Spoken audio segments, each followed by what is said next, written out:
بسم الله الرحمن الرحيم. فاذكروني أذكركم واشكروا لي ولا تكفرون. يا أيها الذين آمنوا استعينوا بالصبر والصلاة إن الله مع الصابرين.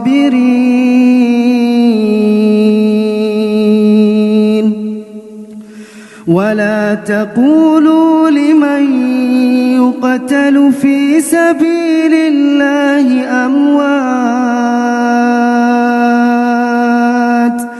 بل أحياء ولكن لا تشعرون. ولنبلونكم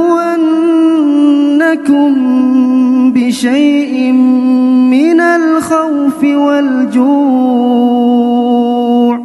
ونقص من الأموال والأنفس والثمرات وبشر الصابرين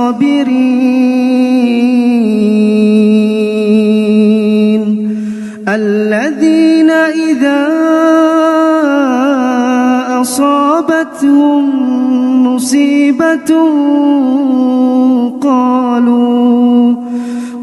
قالوا إنا لله وإنا إليه راجعون. أولئك عليهم صلوات من ربهم ورحمة وأولئك هم المهتدون.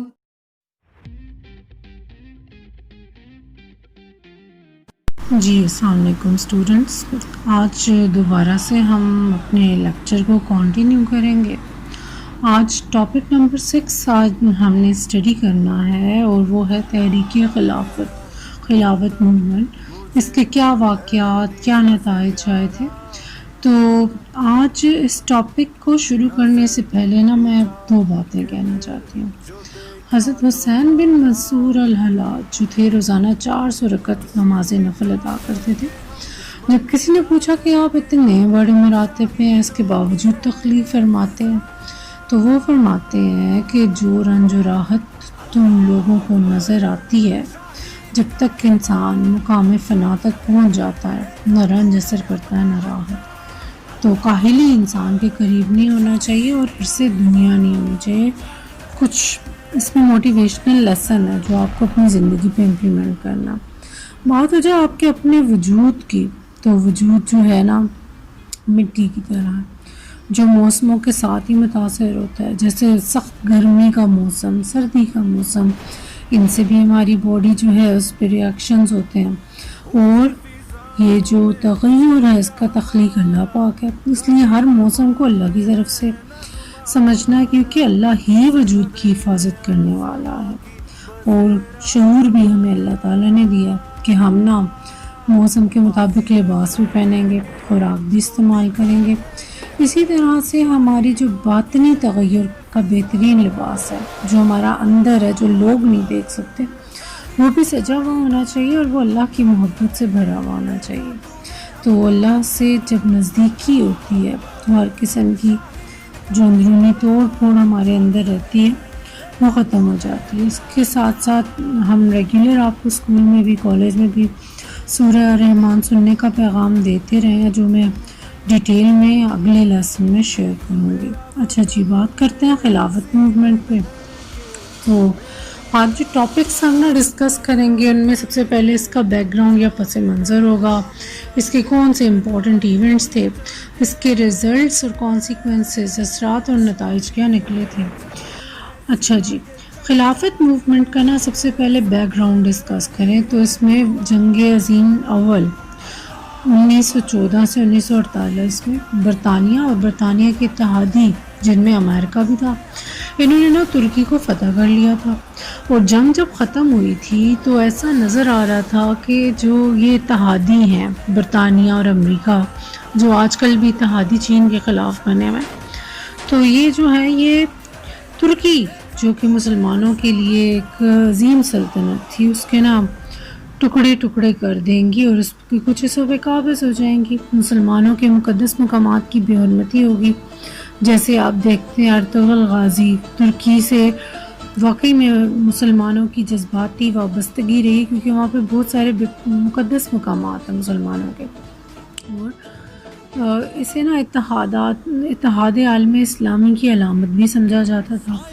تو یہ جو امکانات تھے، اس سے ہندوستان کے جو مسلمان تھے وہ مشتعل بھی ہوئے، مضطرب بھی ہوئے، اور انہوں نے کہا کہ اب خلافت کے تحفظ کے لیے پورے ہندوستان میں ایک موومنٹ چلانی ہے۔ ہندو بھی ان کے ساتھ آ گئے۔ اب نا ہم اس کے امپورٹنٹ ایونٹس پہ بات کرتے ہیں۔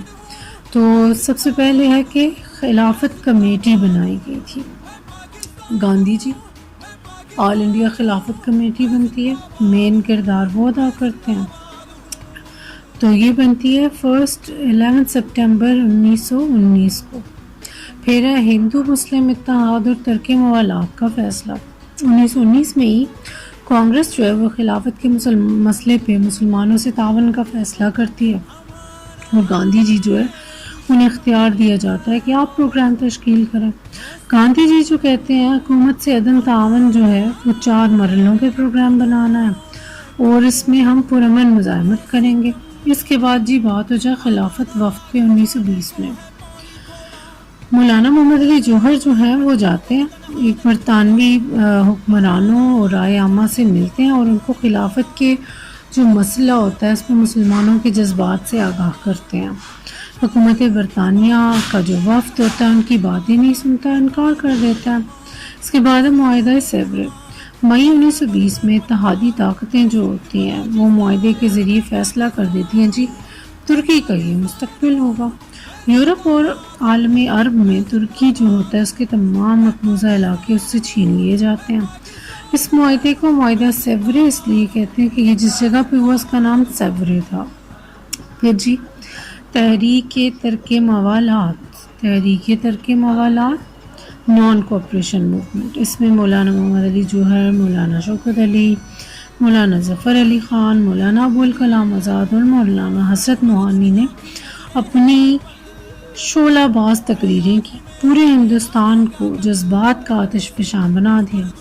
خلافت کمیٹی جو تھی اس نے 1 اگست 1920 کو پورے ہندوستان میں ہڑتال کرا دی، اور گاندھی جی جو ہیں وہ لیڈر سلیکٹ ہوتے ہیں تحریک عدم اعتماد کے، ٹھیک ہے۔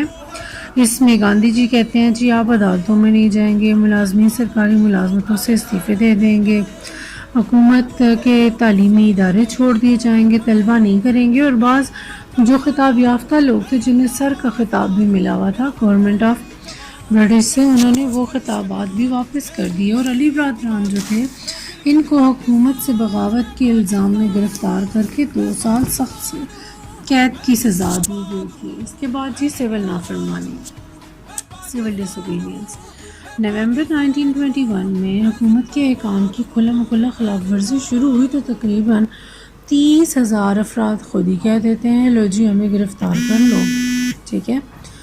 اس کے بعد موپلا بغاوت 1921 میں جنوبی ہند کی بات ہو جائے تو وہاں پہ عربی نسل کے قبیلہ تھا جس کا نام تھا موپلا، اور وہاں پہ ہندو ساہوکار ہوتے تھے، ان کے موپلا قبیلے اور ہندو ساہوکاروں کے درمیان ایک مقامی مسئلے پہ نا فسادات ہو گئے، اور یہ جو فسادات ہوئے حکومت، کیونکہ انگریزوں کی جو حکومت ہے نا وہ ایک ہی پرنسپل پہ چلتی ہے، وہ ڈیوائڈ اینڈ رول، انہوں نے نا اس میں حکومت نے مسلمانوں اور ہندوؤں میں پھوٹ ڈلوا دی، تو ہندوستان میں جگہ جگہ ہندو مسلم فسادات ہونے لگے۔ اس کے بعد چورا چوری کا سانحہ آ جاتا ہے 1922 میں، یہ ایک یو پی کا قصبہ تھا اتر پردیش کا، چورا چوری، وہاں پہ ایک مشتعل ہجوم جو تھا وہ نا تھانے کا گھیراؤ کرتا ہے اور پولیس کے 21 ملازمین کو جلا کے ہلاک کر دیتا ہے۔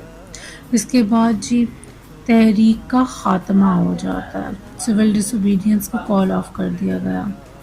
چورا چوری کے سانحہ کو بنیاد بنا کے گاندھی جی کہتے ہیں کیونکہ اب یہ تحریک جو ہے عدم تشدد کے اصول پہ قائم نہیں ہے، اس لیے بہتر ہے اس کو ختم کر دیں۔ وہ اس کو اس زمانے میں ختم کرتے ہیں جب یہ بالکل عروج کے زمانے پہ ہوتی ہے۔ اس کے بعد لیڈرشپ کا رد عمل آ جاتا ہے۔ تمام ہندو اور مسلمان لیڈرز جو ہوتے ہیں وہ نا تحریک کے خاتمے پہ اچانک حیرت اور افسوس کا اظہار کرتے ہیں اور کہتے ہیں کہ اب جب کہ ہندوستان کی آزادی کی منزل قریب تھی تو ایسا فیصلہ تو ہونا نہیں چاہیے تھا۔ اس کے بعد جی خلافت کا خاتمہ، ترکی میں خود ہی آتا ترک مصطفیٰ کمال آتا ترک کو اقتدار آ جاتا ہے اور وہ 3 مارچ 1924 کو خلافت کا ہمیشہ کے لیے خاتمے کا اعلان کر دیتے ہیں۔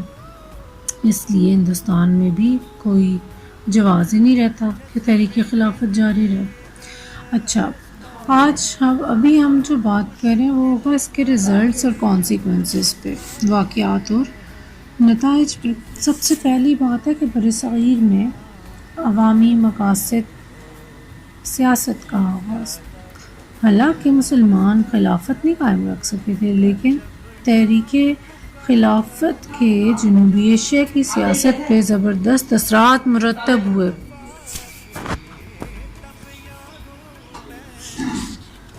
تحریک خلافت جو تھی وہ ہندوستان کی سب سے بڑی ملک کی عوامی تحریک تھی۔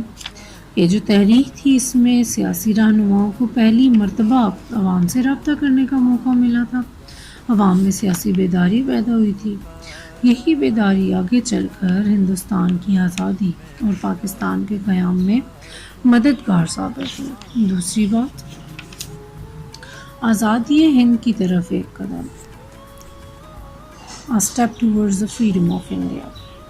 تحریک خلافت سے جو انگریز تھے ان کو ہندوستان کے جو عوام ہیں ان کی زبردست قوت کے بارے میں پتہ چلا، یعنی مسلمانوں میں جذبہ دینی بھی ہے۔ اپنے اسی تجربے کو سامنے رکھتے ہوئے برطانوی حکومت نے بعد میں فیصلہ کیا کہ ہندوستان چھوڑ دیں گے۔ پھر مسلمانوں کے شعور ملی کی تربیت، ڈیولپمنٹ آف مسلم نیشن۔ تحریک خلافت جو ہے اس نے مسلمانوں میں یہ نا ایک علامہ اقبال کا شعر اس پہ مجھے یاد آ گیا، جدا ہوئے جدی سیاست سے تو رہ جاتی ہے چنگیزی، یہ خاکی اپنی فطرت میں نہ نوری ہے نہ ناری ہے۔ یعنی تحریک خلافت جو ہے اس نے مسلمانوں میں دین اور سیاست کی علیحدگی، ان کی جو بات تھی اس کو ختم کر دیا، کیونکہ دین اور سیاست ایک چیز ہوتے ہیں، یہ علیحدگی نہیں ہے، یہ تصور غیر اسلامی ہے۔ تحریک خلافت ایک ایسی سیاسی تحریک تھی جس کی بنیاد دینی مسئلے پہ تھی اور قیادت ظاہر سی بات ہے جہاں پہ دین کی بات ہے تو علماء کا رول آتا ہے، علماء کے ہاتھ میں تھی۔ اس کے بعد ترک مجاہدین کی حوصلہ افزائی، ٹھیک ہے، گریٹ سروس ٹو دا ترک فریڈم فائٹرز۔ اچھا، اگرچہ ہندوستان کے مسلمان تحریک خلافت کو تو زندہ نہیں رکھ سکے تھے، لیکن جنگ کے نتیجے میں جو کچھ بچ سکا اسے بچانے اور پیش قدمی کر کے دشمنوں سے اپنے علاقے واپس لینے میں، اس جدوجہد میں تحریک خلافت جو ہے نا اس نے ترک سپاہیوں کی بہت حوصلہ افزائی کی۔ تحریک کے قائدین جو تھے انہوں نے تحریریں کی، تقریریں کی اور ان کو ترجمہ کروا کے ترکی میں پھیلایا، اور اس میں جو ترک جنگجو تھے جیسے آپ نے ارطغرل غازی دیکھا وہ بھی ترک جنگجو ہیں، تو ایک نیا جذبہ پروڈیوس ہوتا ہے اور بالکل اینڈ میں اعتدال پسندی کی فتح، ٹھیک ہے، ماڈریٹ پالیٹکس۔ یہ جو تحریک تھی اس میں ہمارے علامہ اقبال اور قائد اعظم جیسے جو گریٹ لیڈرز تھے انہوں نے نا کوئی حصہ نہیں لیا، کیونکہ وہ اعتدال پسندی والے رہنما تھے۔ اگرچہ ترکوں سے انہیں ہمدردی تھی لیکن انہیں یقین تھا کہ کبھی بھی اشتعال اور ہنگامہ آرائی کر کے سیاست کے ذریعے کوئی پائیدار کامیابی حاصل نہیں ہوتی، اس لیے یہ جو تھے عملی طور پہ تحریک خلافت سے الگ رہے تھے، اور تحریک خلافت کی ناکامی نے اس بات ان کے نقطہ نظر کو درست ثابت کر دیا۔ اس کے بعد جی آج کا لیکچر ختم ہونے کے بعد آپ کے لیے یہ کوسچنز میں نے بنائے ہیں، آج کے 8 کوسچنز، اور بالکل نا اینڈ پہ آپ کے لیے ایک اسپیشل بات، ایک اچھا خیال بہت قیمتی اثاثہ ہوتا ہے، اور فقراء کی محبت بہت بڑا خزانہ ہوتی ہے، جسے ہم اپنا مرشد کہتے ہیں، اس کا عمدہ تصور ہی ہمارے اچھے خیال کا تسلسل ہوتا ہے، اور اچھے خیال کے ساتھ جینا یہ بھی ایک حسن ہے قدرت کا۔ Okay ji, I thank you all, اس کے ساتھ ہی آج کا لیکچر ختم ہوتا ہے۔ اوکے جی۔